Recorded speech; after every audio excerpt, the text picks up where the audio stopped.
بسم اللہ الرحمن الرحیم۔ السلام علیکم ورحمۃ اللہ وبرکاتہ۔ تاریخ دارالہجرہ پہ آج کی قسط ریکارڈ کرنے سے قبل میں تھوڑا سا پچھلی قسطوں کا اعادہ کرنا چاہ رہا ہوں۔ ہم نے بیان کیا کہ یثرب کس زبان کا لفظ ہے، یعنی مصری زبان کا لفظ ہے۔ ہم نے یہ بھی بتایا کہ یثرب 2200 قبل مسیح کو مارز وجود میں آیا۔ ہم نے یہ بھی بتایا کہ یثرب میں کو آباد کرنے کا سہرا یثرب بن ابیل کو تھا۔ ہم نے یہ بھی بتایا کہ یثرب میں سب سے پہلے عمالقہ قوم داخل ہوئی تھی، اس کے بعد بنی اسرائیل آئے تھے۔ بنی اسرائیل کے بعد اوس و خزرج کا قبیلہ جو تھا صنعاء سے چل کر وہ یہاں پہ آیا تھا۔ اب ہم پہنچ چکے ہیں یثرب میں۔ اب بیان کرتے ہیں کہ اہل یثرب کا اس وقت مذہب کیا تھا۔ دوستان محترم، اہل یثرب کے مذاہب پہ بحث کرنے سے پہلے سرزمین عرب میں مذاہب کی بابت کچھ تجزیاتی مطالعہ کرتے ہیں۔ قبل از اسلام یہاں مختلف مذاہب کا چرچا تھا۔ قبیلہ حمیر جو کہ یمن کا رہائشی تھا، آفتاب پرست تھا۔ کنانہ چاند کی پوجا کرتے تھے۔ بنو تمیم اوبران کی عبادت کرتے تھے۔ بنو قیس شعراء کی عبادت کرتے تھے۔ قبیلہ اسد عطارد کو پوجتا تھا۔ کچھ قبائل مشتری کی عبادت کرتے تھے اور کچھ بتوں کے پجاری تھے۔ لات جو کہ طائف میں نسب تھا، قبیلہ ثقیف اس کا پجاری تھا۔ عزا مکہ مکرمہ میں نسب تھا، قریش اور کنانہ اس کی پوجا کیا کرتے تھے۔ منات تب کے یثرب میں نسب تھا، اوس خزرج اور بنو غسان اس کی پوجا کرتے تھے۔ ود دومت الجندل میں استادا تھا، یعنی وہاں پہ نسب تھا، اور قبیلہ بنو قلب اس کے حوالی تھے۔ سوا بنو حزیل پیروکار تھے۔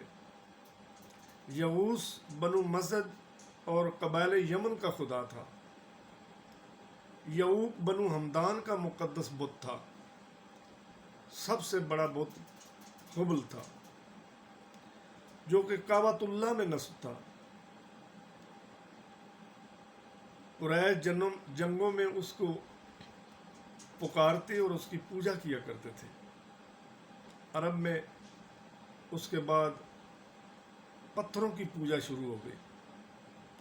صنم پرستی کا بانی عمر بن ربیعہ کہلاتا ہے۔ ربیعہ کا اصل نام لہی تھا، لہی بن حارثہ بن عمر بن عامر ازدی۔ یہ قبیلہ بنو خزاعہ کی نسل سے تھا۔ منات نام کا بت سب سے قدیم متصور ہوتا تھا، اور وہ سمندر کے کنارے قدید کے قریب نسب تھا۔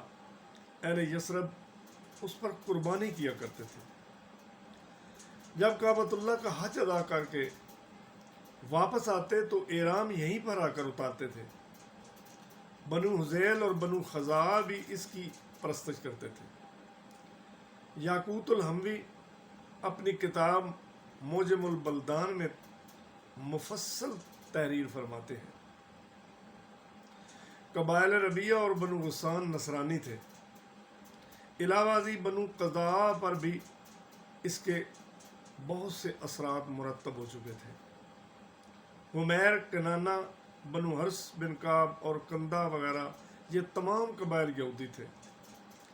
یثرب کے مضافات میں خیبر کے مقام پر بھی یہودی آباد تھے، یعنی ان کا مذہب جو تھا وہ یہودی مذہب تھا۔ قبیلہ بنو تمیم مجوسی تھا، انصار بت پرست تھے، مگر یہود سے میل جول کی منتج میں نبوت و کتب آسمانی سے گوش آشنا تھے، یعنی ان کے کانوں میں یہ آواز پڑی ہوئی تھی کہ نبوت بھی کچھ چیز ہے اللہ تعالیٰ کی طرف سے، اور کتب آسمانی بھی کچھ چیز ہے۔ یہود نے یثرب میں علمی مدارس قائم کر رکھے تھے، یہاں تورات کی تعلیم سے بیراور کیا جاتا تھا۔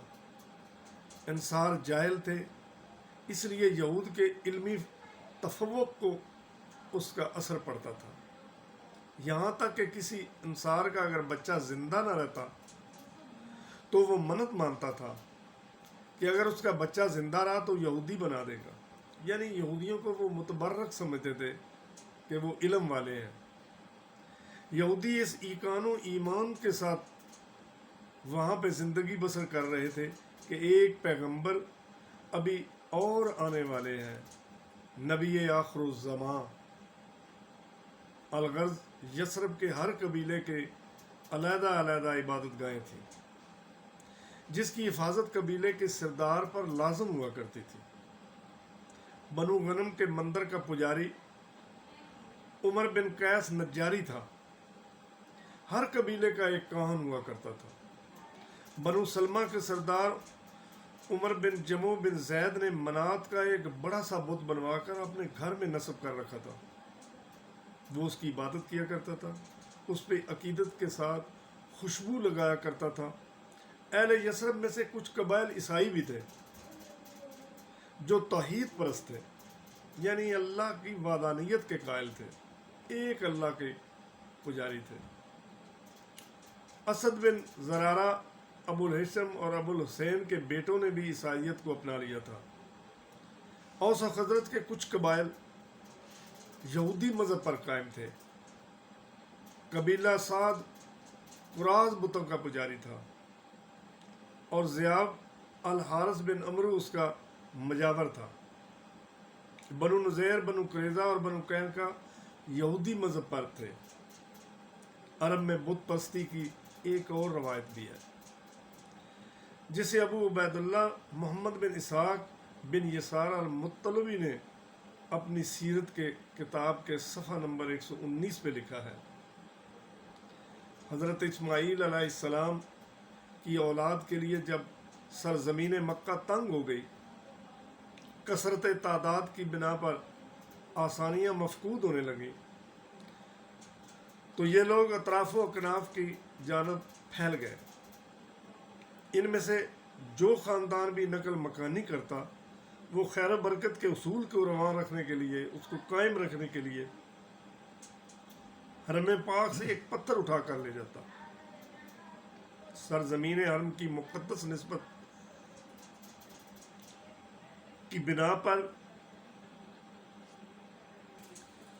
جو بھی قبیلہ مکہ سے نقل مکانی کرتا تو وہ خانہ کعبہ سے ایک پتھر بھی لے جایا کرتا تھا۔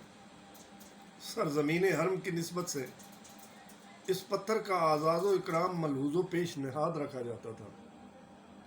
خانہ کعبہ کی نسبت سے اس کا طواف کیا جاتا تھا۔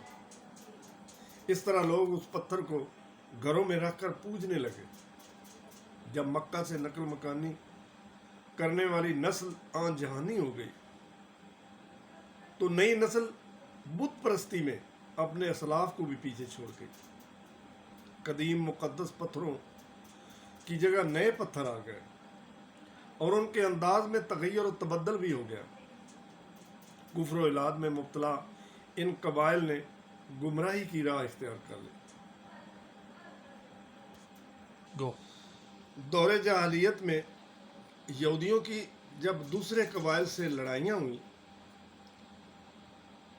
جب بھی کبھی لڑائی ہوئی، یہودی قبائل ان سے کہتے، ہمیں مقدس تورات سے معلوم ہوا ہے کہ پیغمبر آخر الزمان قریب ظہور پذیر ہوں گے اور ہم ان کی مطابت میں سر اول ہوں گے، اور تمہیں قوم عاد اور سمود کی طرح ملیا میٹ کر کے رکھ دیں گے، کاٹ کے رکھ دیں گے۔ علاوہ ازیں جب بھی کبھی یہودی قبائل کی دوسرے قبائل سے لڑائی ہوتی، دونوں لشکر جب مد مقابل آ جاتے تو یہود سید عالم کے واسطے سے بارگاہ الہی میں دعا کیا کرتے تھے۔ یہ اس وقت کی بات ہے جب پیغمبر اسلام حضور اکرم صلی اللہ علیہ وسلم ابھی مدینہ پاک میں تشریف نہیں لے آئے، ابھی مکہ مکرمہ میں ہے۔ یہ تب کی بات ہے، اہل یثرب کا مذہب بیان کیا جا رہا ہے، ان کے عقائد بیان کیے جا رہے ہیں۔ تو یہود سید عالم صلی اللہ علیہ وسلم کے واسطے سے بارگاہ الہی میں دعا کیا کرتے تھے اور فتح و نصرت کے لیے بارگاہ الہی سے رجوع کیا کرتے تھے۔ یہود کے قبیلے قریظہ، بنو قریظہ کی شاخ حذیل کا ایک شخص ابن حسیان، جو کہ تورات کا بہت بڑا عالم تھا، بہت باکرامت شخصیت متصور ہوتا تھا، خشک سالی میں بنو قریظہ کے ساتھ باران رحمت کے لیے بارگاہ الہی سے جب دعا کرتا تو اس کی دعا کی برکت سے بارش برسنے لگتی تھی۔ اپنے آخری وقت میں اس نے بنو قریظہ کے لوگوں سے کہا، لوگوں، تم جانتے ہو کہ میں نے کیوں سرزمین شام کو ترک کر کے اس کی نعمتوں کو چھوڑ کر سرزمین حجاز کی بھوک اور پیاس اور سخت فطرت زندگی کو ترجیح دی۔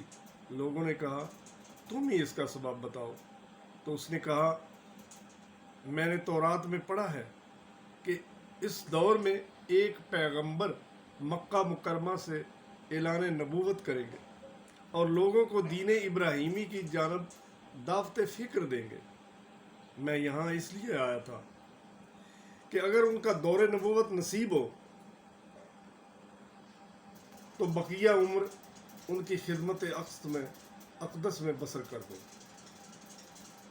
اب اجل کی دستک کا لمحہ قریب آ چکا ہے، میں محروم تمنا رہا، میری یہ خواہش ثمربار نہ ہو سکی، لہذا میں وصیت کرتا ہوں، اگر تم ان کا عہد نبوت پاؤ تو بلا توقف ان کی مطابقت قبول کرنا، ان کے دین کے پیروکار بن جانا، اور جو کوئی بھی ان سے نفرت آزما ہوگا اس کے جان و مال کی عصمت باقی نہ رہے گی۔ بنو قریظہ کے لوگوں، اس نبی برحق کا قرب حاصل کرنا، ان کی مخالفت میں پیش قدمی نہ کرنا، ورنہ دین و دنیا میں خسارہ پاؤ گے اور حال و مستقبل کے فوائد اس کی موافقت میں مثمر ہوں گے۔ برسوں پہلے یمن کا ایک بادشاہ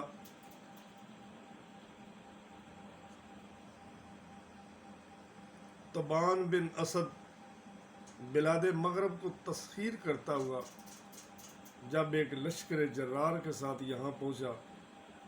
دوستان محترم، آگے کا حال انشاءاللہ اگلی قسط میں بیان کریں گے۔